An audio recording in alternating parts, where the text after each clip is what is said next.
जोहार झारखंड में ही coaching centre में आपसे विद्यार्थियों का बहुत बहुत हार्दिक स्वागत करता हूं। और आज हम लोग झारखंड का भूगोल के अंतर्गत वन अधिकार अधिनियम 2006 तथा नियमावली 2008 के बारे में बहुत बेहतरीन ढंग से चर्चा करने वाले हैं।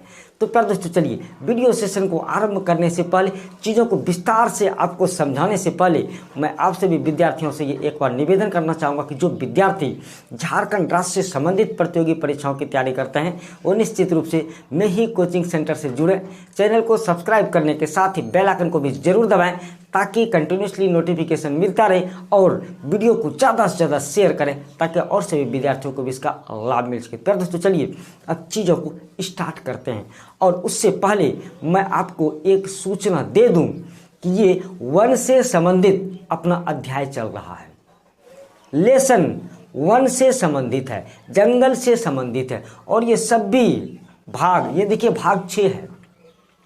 इसके पहले भाग 5 तक अपलोड हुए हैं, और भी उसके बाद 1-2 भाग और आएंगे। क्यों प्यारे दोस्तों, वन टॉपिक जो है ना बहुत बड़ा है और सभी चीज़ों को सभी टीचर नहीं बताते, लेकिन मैं ऐसा कोशिश करता हूं कि कोई भी चीज़ आपके हाथ से जानी नहीं चाहिए, छूटना नहीं चाहिए।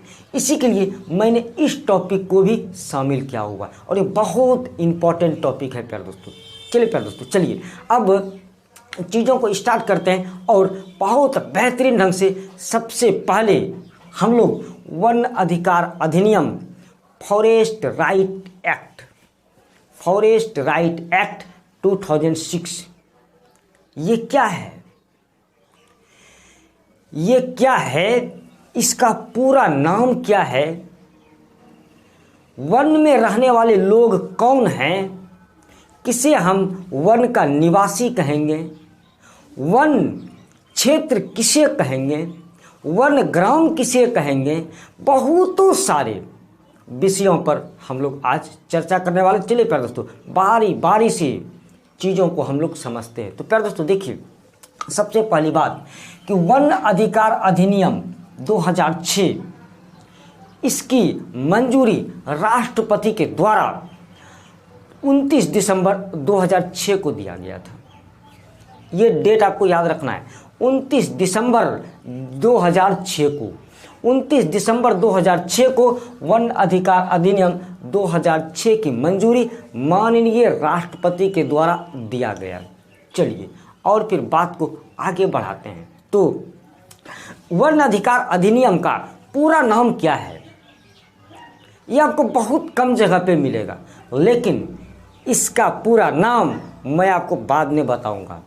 इसी के लिए आपको वीडियो सेशन को पूरा देखना है। तो प्यारे दोस्तों, चलिए अब चीज़ों को स्टार्ट करते हैं। और सबसे पहले हम लोग ये जानते हैं कि वन जो है, जंगल जो है, उसमें निवास करने वाले लोग कौन हैं, किसका जंगलों पर अधिकार है। तो प्यारे दोस्तों देखिए, ये जो इतना बड़ा टॉपिक है ना, इसको मैंने 7 बिंदुओं में बांटा हुआ है, और 7 बिंदुओं को बारी बारी से हम लोग समझने का कोशिश करेंगे। तो प्यारे दोस्तों चलिए, सबसे पहला बिंदु हम लोग लेते हैं कि इस अधिनियम के तहत वनवासियों को जंगल की जमीन पर निवास करने हेतु अधिकार प्रदान किए गए हैं, जिन्हें निम्न 2 तरीके से परिभाषित किया गया है। कहता है इस अधिनियम के तहत जो वनवासी हैं, जो जंगल में रहते हैं, उसे 2 तरीके से डिफाइन किया गया है। वनवासी कौन है हकीकत में, किसका अधिकार जंगल पर है, इसके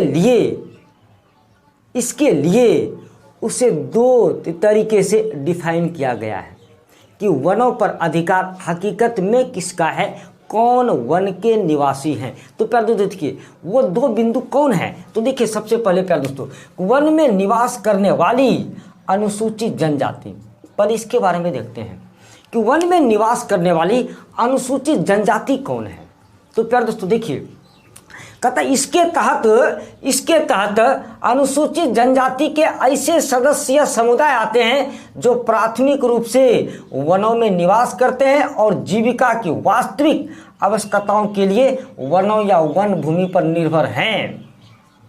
देखिए ये कहना क्या चाह रहा है प्यारे दोस्तों, कहता है वैसे अनुसूचित जनजाति के सदस्य या समुदाय, अनुसूचित जनजाति के वैसे सदस्य या समुदाय जो कि वनों में रहते हैं, जंगलों में रहते हैं और प्राथमिक आवश्यकताओं की पूर्ति के लिए या तो जंगल पर निर्भर है या तो जो जंगली जमीन है, वन भूमि है, उसके ऊपर निर्भर करता है। वैसे सदस्य, वैसे समुदाय वनवासी कहे जाएंगे, जंगल के अधिकारी कहे जाएंगे। और इसमें अनुसूचित जनजाति के चारागाही समुदाय भी शामिल है। इसमें अनुसूचित जनजाति के चारागाही समुदाय भी शामिल है और चारागाही समुदाय को भी वन का निवासी मानेंगे, वन पर अधिकार उनका भी है। चलिए प्यारे दोस्तों बात को आगे करते हैं और दूसरी बात को समझते हैं कि अन्य परंपरागत वन निवासी कौन है। पहले तो हमने देखा कि वन में निवास करने वाली अनुसूचित जनजाति कौन है। दूसरी बात को हम लोग देख रहे हैं कि वन निवासी कौन है जो कि अन्य परंपरागत तरीके से है। तो अन्य परंपरागत वन निवासी कौन है, तो प्यारे दोस्तों इसके भी बारे में आप जान लिए।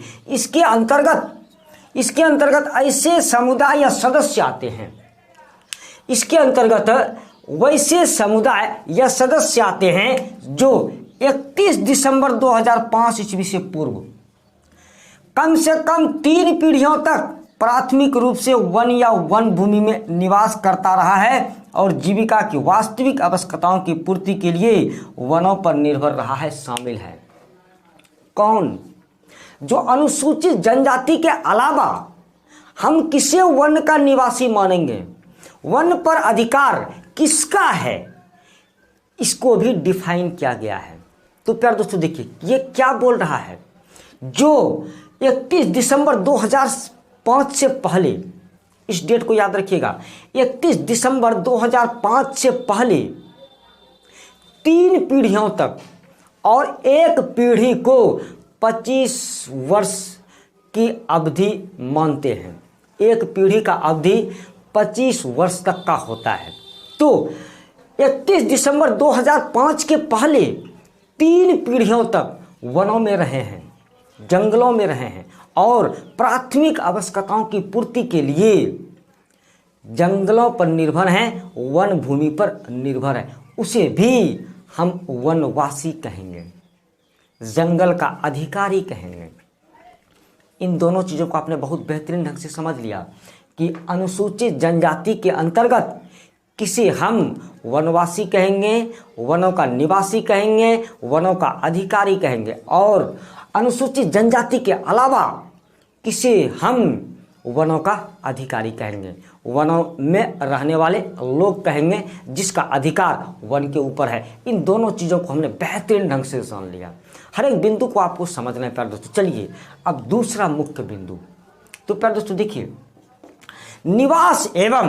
निवास एवं खेती के लिए जंगल की जमीन पर अधिकार तभी मिलेंगे जबकि अधिनियम में परिभाषित वन निवासियों के द्वारा, कहता है ऐसे ही अधिकार नहीं मिल जाएगा।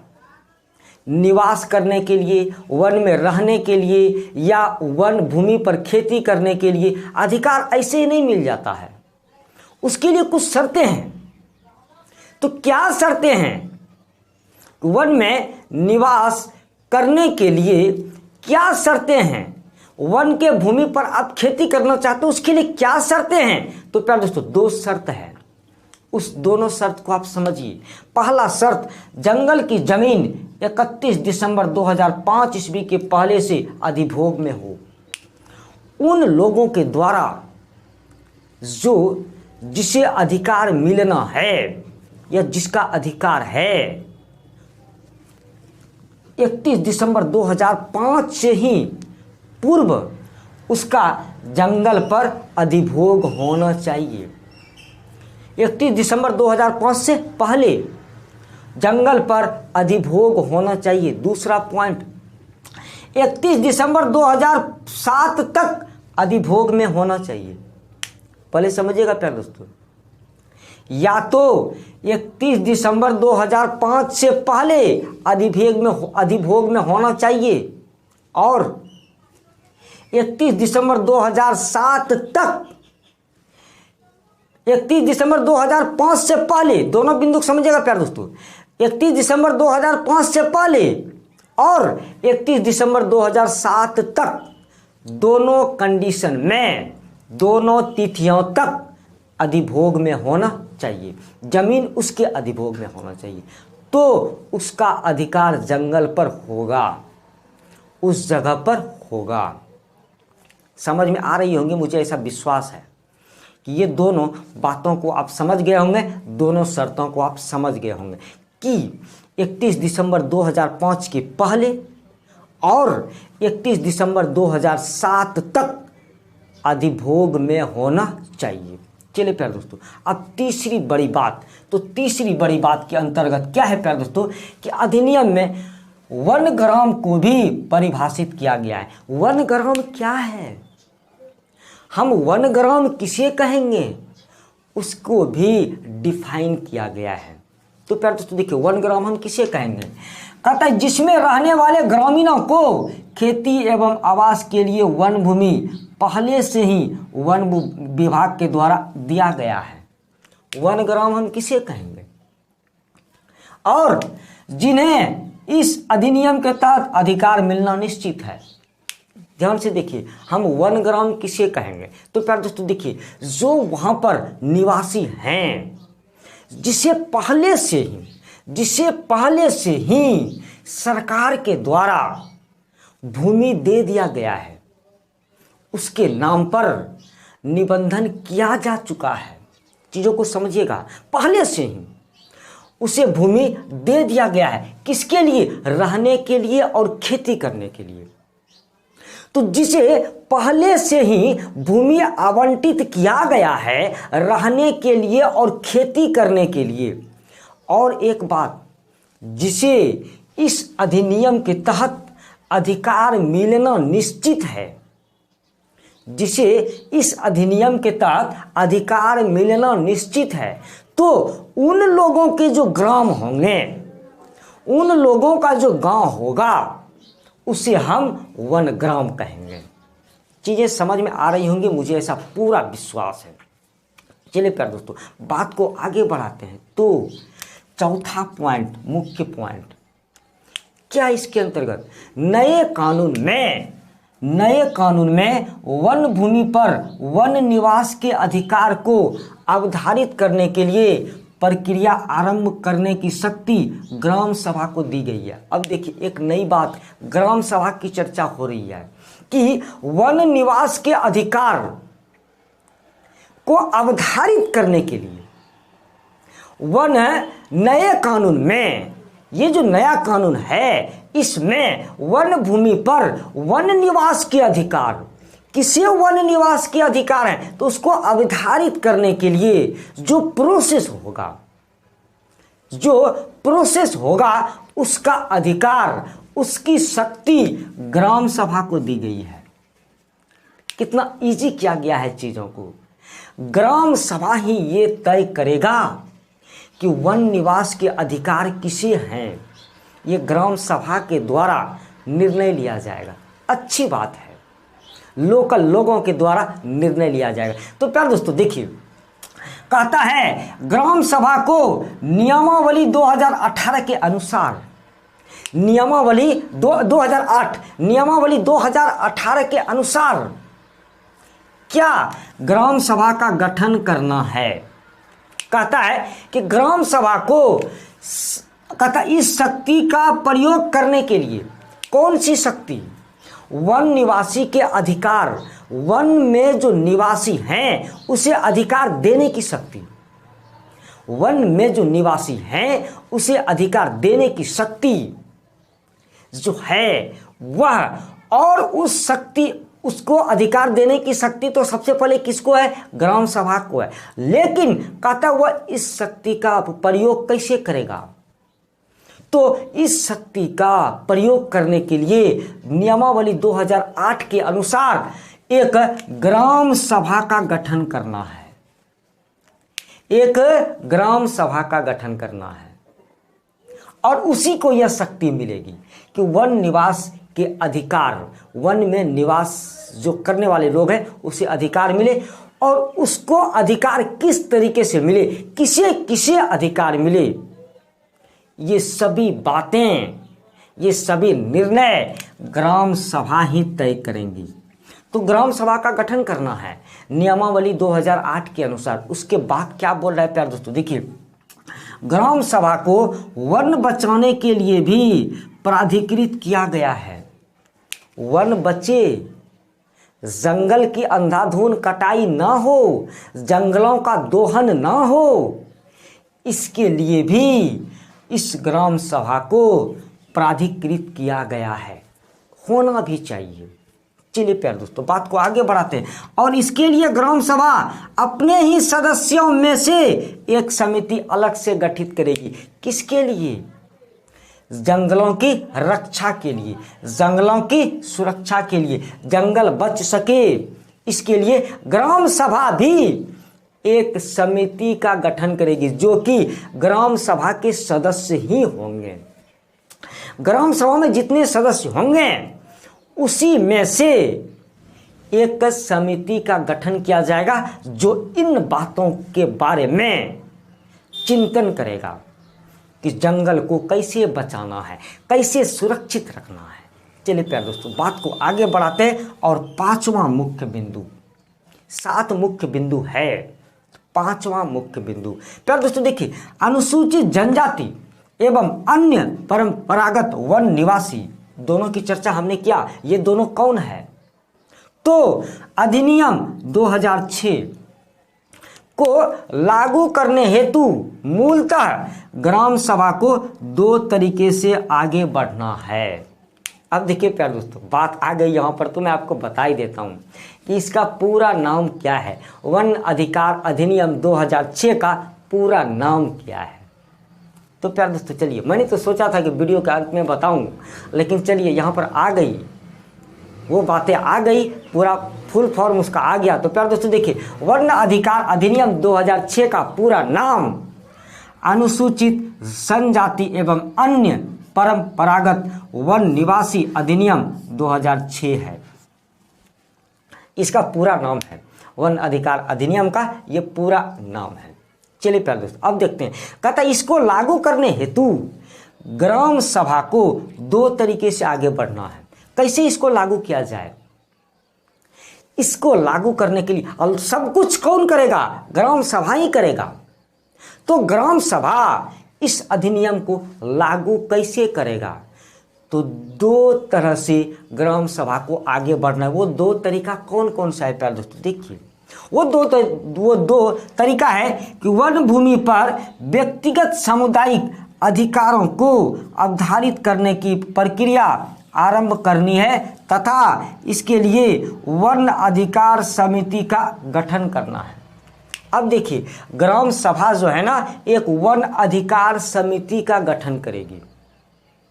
ग्राम सभा एक वन अधिकार समिति का गठन करेगी। वो वन अधिकार समिति क्या करेगा? तो प्यारे दोस्तों देखिए, वन अधिकार समिति ये करेगा कि व्यक्तिगत या सामुदायिक जो अधिकार हैं उसको अवधारित करने की प्रक्रिया वो आरंभ करेगी। वन देखिए, व्यक्तिगत और सामुदायिक, व्यक्तिगत और सामूहिक। सामुदायिक का मतलब जो एक समुदाय है, बहुत बड़ा मतलब कि एक झुंड है लोगों का, बहुत सारे लोग हैं। तो व्यक्तिगत भी और सामुदायिक भी जो ये अधिकार मिलेंगे उसको अवधारित करने का प्रोसेस, प्रक्रिया आरंभ करनी है। और वही प्रोसेस को आरंभ करना किसका काम रहेगा? वन अधिकार समिति का रहेगा। कि व्यक्तिगत रूप से किसका अधिकार हो सामुदायिक रूप से किसका अधिकार हो, उसको अवधारित कैसे किया जाए, इम्प्लीमेंटेशन कैसे किया जाए, इन सभी के बारे में वन अधिकार समिति निर्णय लेगी। और वन अधिकार समिति कौन? ग्राम सभा के ही सदस्य लोग होंगे। चलिए प्यारे दोस्तों, दूसरा और उसे किस तरीके से आगे बढ़ना है, ये तो हो गया कि अधिकारों से संबंधित। अब आगे देखिए प्यारे दोस्तों, दूसरा पॉइंट, वन को बचाने में प्राधिकार या शक्ति पाने के लिए अलग से एक वन सुरक्षा समिति का गठन करना है। वन को बचाना भी तो है, तो वन को बचाने के लिए एक वन सुरक्षा समिति का भी गठन करना है, जिसे बहुत सारी शक्तियां प्राप्त होंगी। वन को बचाने के लिए, वन की सुरक्षा करने के लिए वन सुरक्षा समिति का भी गठन इसी ग्राम सभा को करना है, जिसे बहुतों शक्तियां प्राप्त होंगी। चलिए प्यारे दोस्तों, अब बात को आगे बढ़ाते हैं और छठा मुख्य पॉइंट को समझते हैं। छठा मुख्य बिंदु क्या है? तो प्यारे दोस्तों देखिए, वन भूमि पर आवास एवं कृषि के लिए व्यक्तिगत सामुदायिक स्तर पर जो अधिकार इस कानून में दिए गए हैं, कहता है वन भूमि पर आवास करने के लिए, जंगल की भूमि पर आवास करने के लिए या खेती करने के लिए व्यक्तिगत रूप से या सामुदायिक रूप से जो अधिकार इस कानून में दिए गए हैं, उसके बारे में ग्राम वासियों को वास्तविक स्थिति की जानकारी अवश्य होनी चाहिए कि कैसे अधिकार मिले हैं, क्या क्या अधिकार मिले हैं। इन सभी बातों की जानकारी तो प्यारे दोस्तों ग्राम वासियों को अवश्य होनी चाहिए। तो वो क्या है, वो जानकारी क्या है, इसके बारे में भी यहाँ पर बात किया गया है और उसे दो बिंदुओं से हम लोग समझने का प्रयास करेंगे कि वो जानकारी क्या है, जिसे कि ग्रामवासियों को वास्तव में होनी चाहिए कि वन भूमि पर आवास या कृषि करने के लिए व्यक्तिगत या सामुदायिक स्तर पर क्या अधिकार है, वो क्या है। तो प्यारे दोस्तों देखिए, दो बिंदुओं में हम लोग चीज़ों को समझेंगे। तो पहला बिंदु देखिए प्यारे दोस्तों, झारखंड राज्य के 85% वन, समझिएगा प्यारे दोस्तों, जो झारखंड राज्य है उसमें जितने वन हैं उसका 85% वन लगभग 13,000 राजस्व गांवों में सुरक्षित वन के रूप में है। 85% वन कहाँ है? तो 13,000 जो राजस्व गांव है वह उसी राजस्व गांव में 85% वन किस रूप में है? सुरक्षित वन के रूप में है।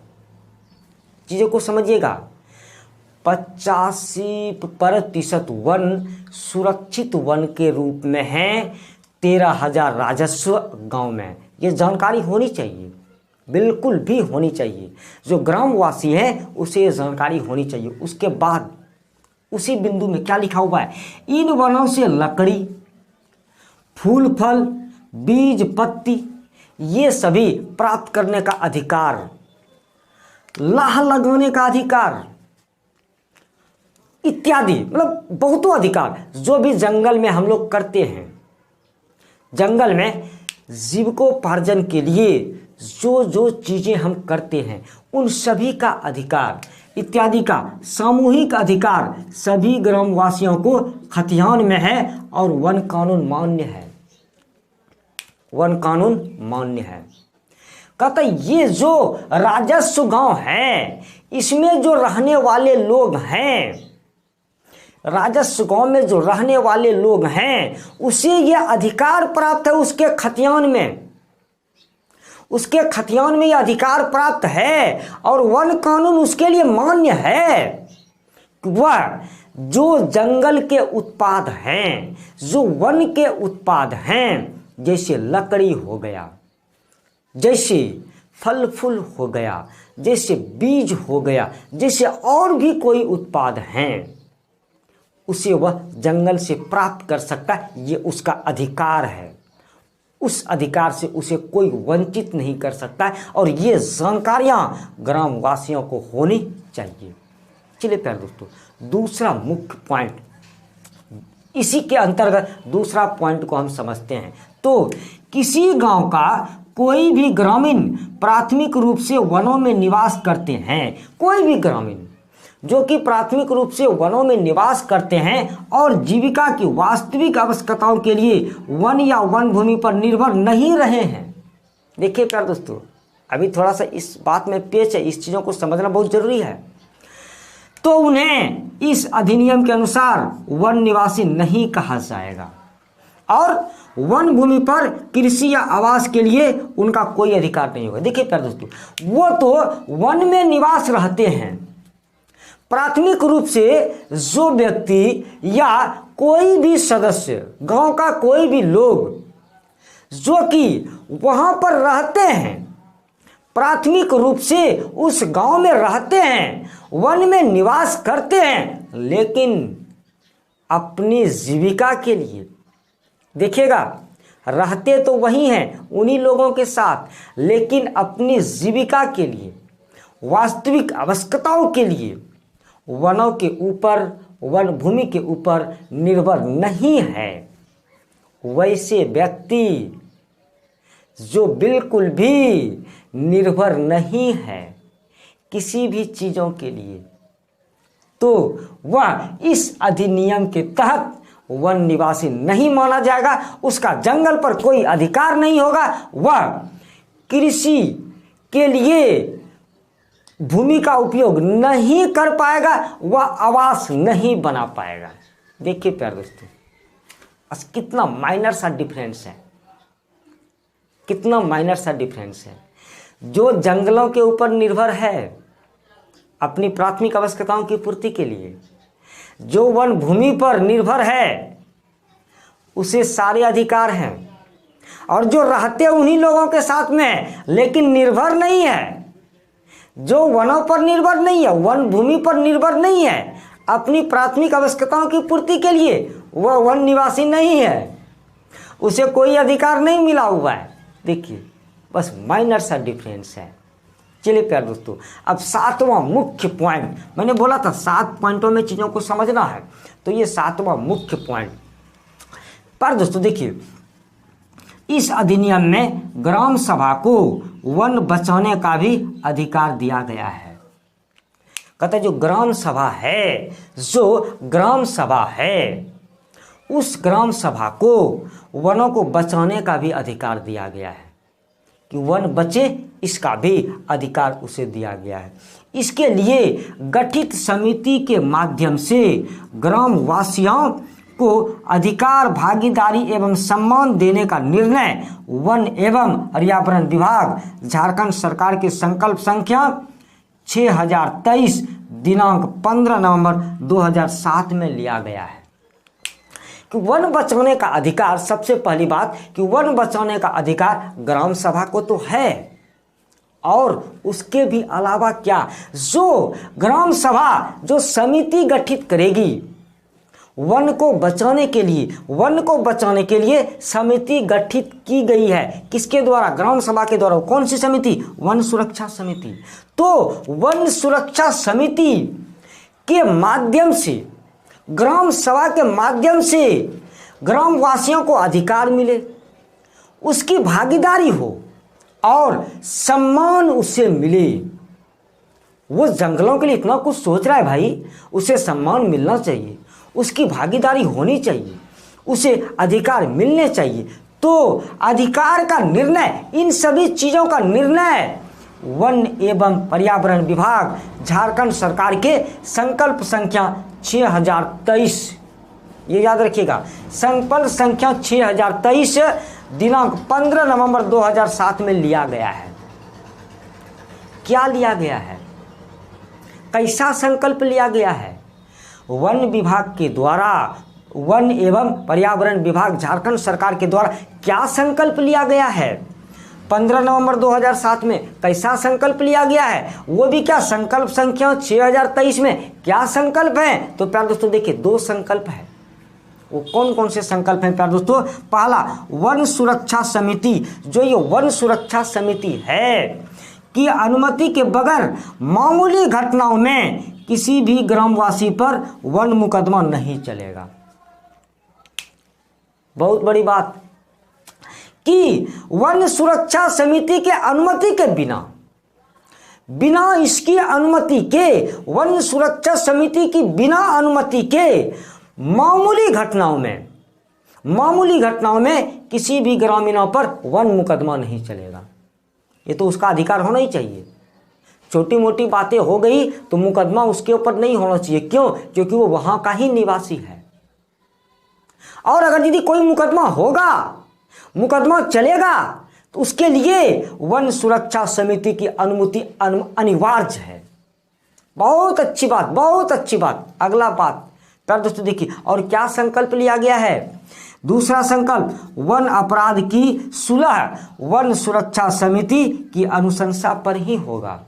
कि जो वन मुकदमा चलेगा, जो वन अपराध होगा, जो वन से संबंधित अपराध होगा, कुछ भी अपराध होगा, तो वो सुलह भी जो होगा ना, अपराध का सुलह भी जो होगा, कंप्रोमाइज भी जो होगा, जो वन अपराध का कंप्रोमाइज भी जो होगा, वह किसके अनुमति से होगा? अनुशंसा पर होगा।